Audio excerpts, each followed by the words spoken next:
Hey, please, wait! Help me! Despite desperately shouting from the company premises, my husband only smirked defiantly. Yes, my hands are broken, and I can't move them as I would like. Unable to unlock the car, I had no choice but to throw my body against the car door. It was summer. Sweat pours out of me, and I start to feel sick in the 100-degree-plus seat. Even seeing me like that, my husband didn't change his expression at all. On the contrary, he waved his hand cheerfully and disappeared somewhere, seeming to enjoy himself. In that moment, everything went pitch black, and I found myself standing on the brink of despair.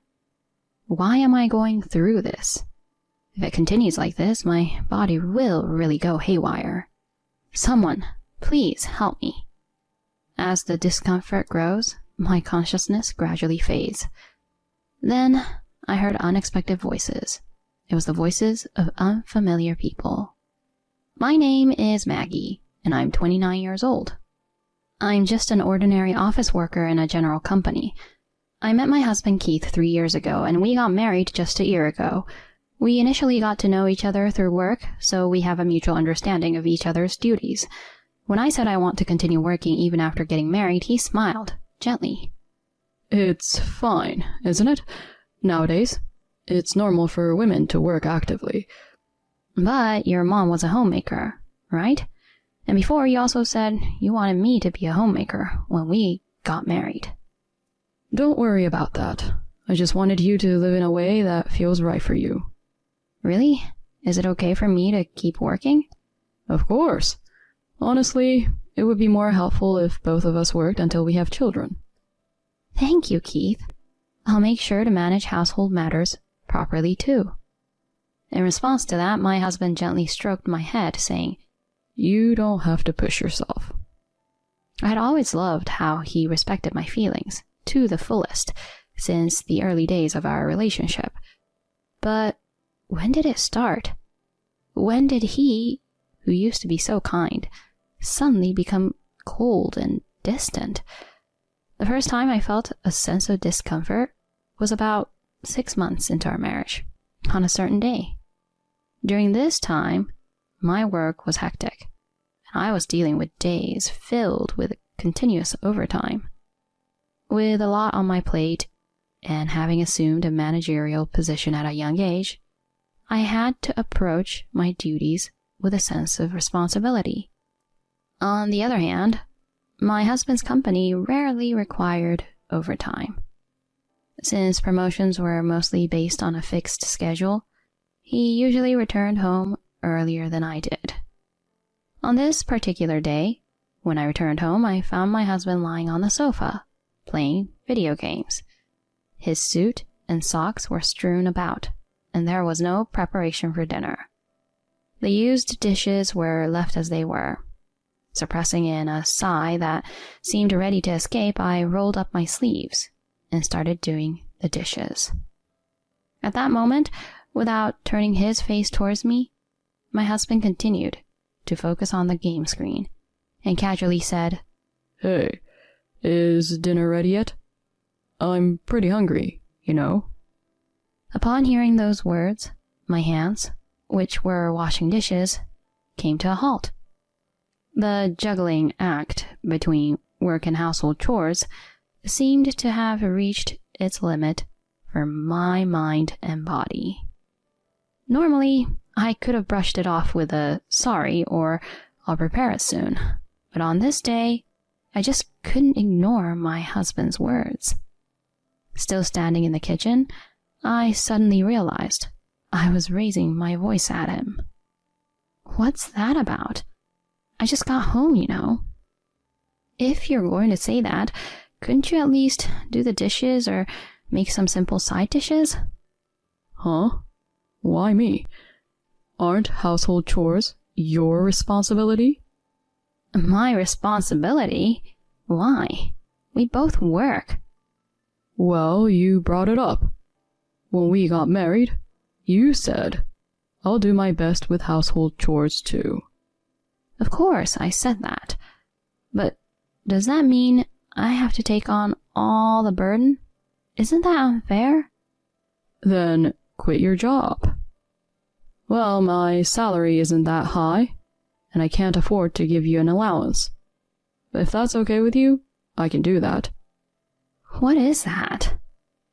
I never expected to hear such things, and I found myself at a loss for words. Standing there, dumbfounded, he chuckled as if mocking me. What? Were you thinking selfishly? Like wanting to work but not do household chores or something? No, that's not it. I just want you to help out a bit. Help out? Didn't you decide to handle both work and household chores on your own? Why should I have to help? It just doesn't make sense. Isn't it normal for couples who both work to share household responsibilities? I never thought you'd say something like that. Huh? Don't shift the blame onto me. You decided that on your own, so take responsibility for it. Okay? My husband, almost spitting the words out, said that, and once again began to focus on the game. Unable to retort any further, I held back the welling tears and could only desperately continue with the household chores. Why do I have to go through all this alone? We are a married couple. Couldn't he help a little? I just want to have a happy marriage. What's wrong with that? From this day onward, my husband's words and actions escalated rapidly. Even if he came home late due to overtime, he started hurling abusive words at me. Hey, why are you always so late? How long do you intend to keep dinner waiting? Sorry, but I did tell you beforehand that I would be late today before leaving for work. Huh? Like I would know that? You're using work as an excuse. Typical of a woman to abandon household chores. No, I didn't mean to neglect chores with a broom. Then, what is it? The result of prioritizing work is this, right? Ah, I thought I married a good wife, but I feel like I've been betrayed. You don't have to say it like that. Faced with me on the verge of tears, my husband sighed as if it were a bother. The kindness reminiscent of our early days of dating was nowhere to be found, replaced only by harsh words. Each day, my mind and body approached their limits within this challenging routine. Despite that, what made me want to continue the marriage was the presence of my in-laws. They lived about an hour away by car from our modest apartment, and they regularly visited, bringing delicious cakes and sweets from my favorite shops. Each time, they would speak kind words to me. I loved how they treated me with affection, like their own daughter. Today, once again, my in-laws showed up with smiling faces. Today, Mom and I stopped by Maggie's favorite shop, and they had a new dessert on sale.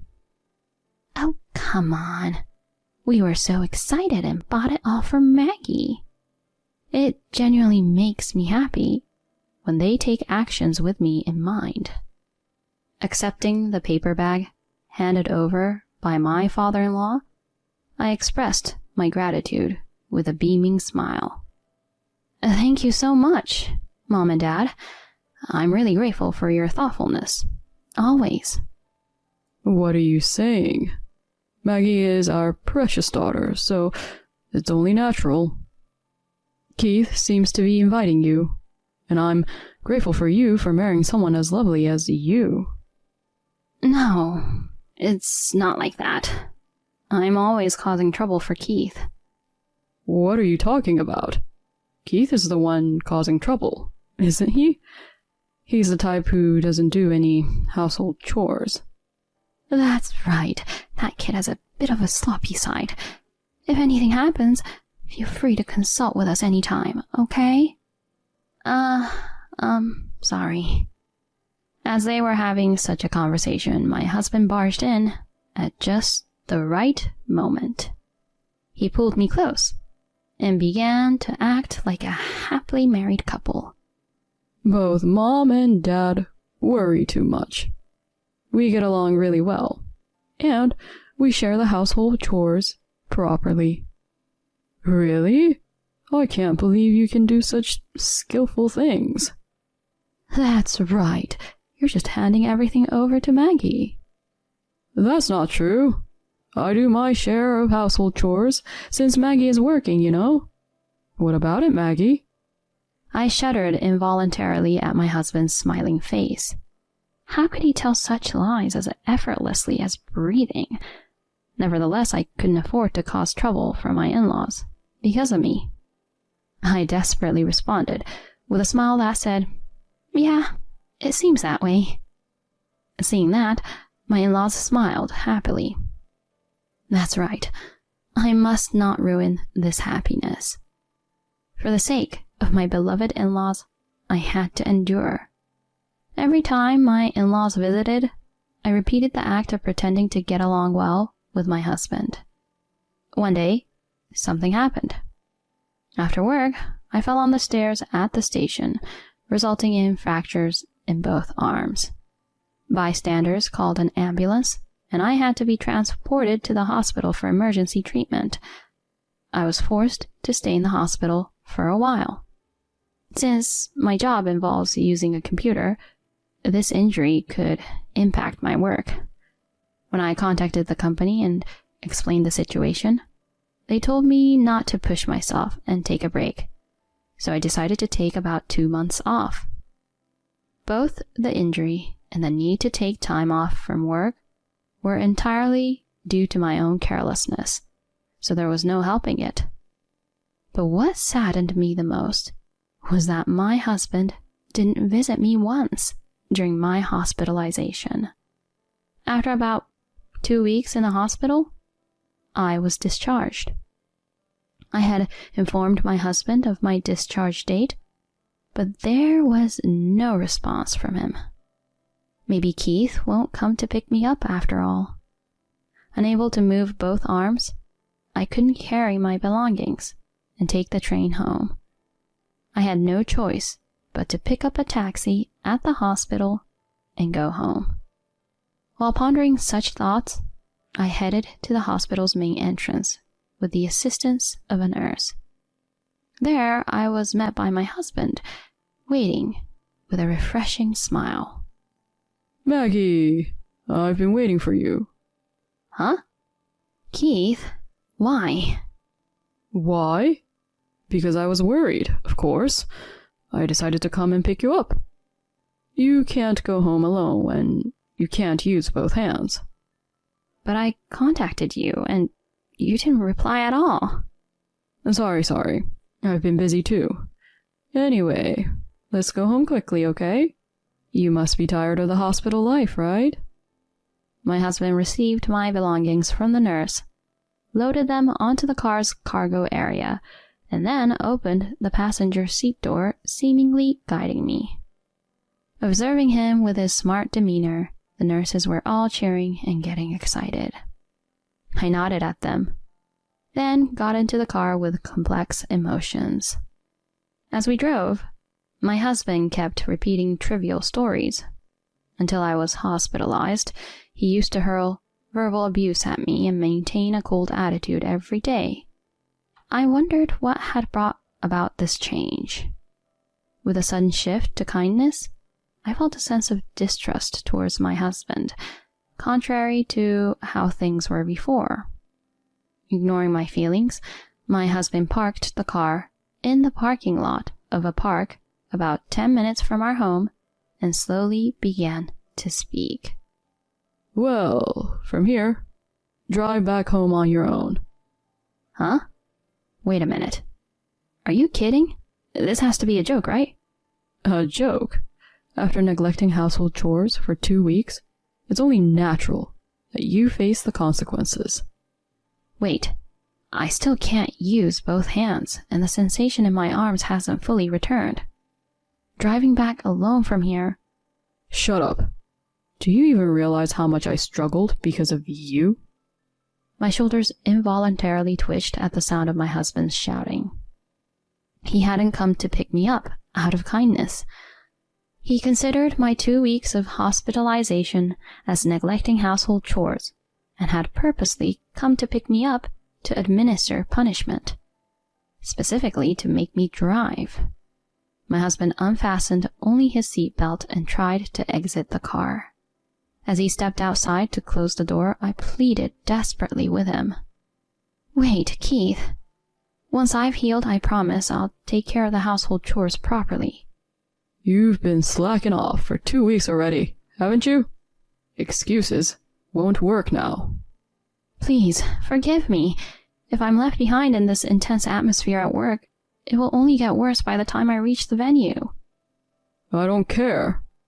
Fix your hands quickly and come out on your own. That's... The husband coldly uttered his words and forcefully slammed the car door shut. To make matters worse, he locked it from the outside. Hey, please, wait, help. Desperately, I raised my voice from inside the car. However, the husband just smirked mockingly. The sensation in both hands has yet to fully return. Unable to open the car lock from the inside, I had no choice but to throw my body against the door. No matter how many times I tried to calm down, my body remained unresponsive. It was summer, with temperatures exceeding 100 degrees Fahrenheit. Sweating profusely in the scorching heat, I began to feel nauseous. Despite witnessing my condition, my husband showed no change in expression. On the contrary, he happily waved and disappeared somewhere. In that moment, everything in front of me went pitch black, and I found myself standing on the brink of despair. Why am I in such a situation? If things continue like this, my body might truly go awry. Someone, please help. As the discomfort grew, my consciousness gradually drifted away. I no longer had the energy to move my body, and my vision began to blur. Maybe it's over. Just as I was about to close my eyes, Maggie! I wake up with a start at the loud call. Looking out the window, my in-laws continue to call my name with pale faces. Father! Mother! Are you okay? The keys? Can't you open it? Oh no! Maggie's arm! My father-in-law hurriedly tries to open the door, but it doesn't budge because it's locked. Then he grabs a nearby concrete block and smashes it against the rear window with all his might. After repeating this a few times, cracks gradually appear on the window and it slowly shatters. Through the broken area, my father-in-law reaches in and unlocks the car from the inside. Maggie, are you okay? Being pulled out of the car by my in-laws, I was shedding tears of relief. Yeah. It was scary. I was so scared. Holding me gently like a child, my mother-in-law comforted me. When I heard the story, it turns out they were on their way to our house. Passing by the park, they noticed our car, and recognizing the license plate, they found me in a dazed state inside. Tell us, what happened? Explaining to my father-in-law, who was looking at me with a serious gaze, I recounted what had occurred. The expressions of my in-laws improved rapidly as they learned the truth. Sorry, Maggie. I can't believe Keith would do something so terrible. No, I'm sorry for keeping quiet too. I can't take it anymore after this incident. Yeah, I understand. We'll protect you. So don't worry. That's right. You don't have to worry anymore. Mom, Dad. Anyway, let's go and put an end to all of this. My in-laws got into their car, and my father-in-law drove us towards our home where my husband was waiting. When my father-in-law rang the intercom, my husband cheerfully appeared. However, as soon as he noticed me behind my father-in-law, his face contorted in an instant. Why? Maggie, why are you here? From the expressions of my in-laws, he probably understood everything. My husband's face rapidly turned pale. Keith, I heard everything from Maggie. My husband clearly appeared disturbed by the cold statement. No, it's a misunderstanding. It's just that... My father-in-law, grabbing his arm by the collar, shouted at him as he began making excuses. Don't mess around, hurting such a wonderful wife like this. How much of a scumbag are you, huh? Pretending to get along in front of us and secretly hurting her like this? As a man, you're finished.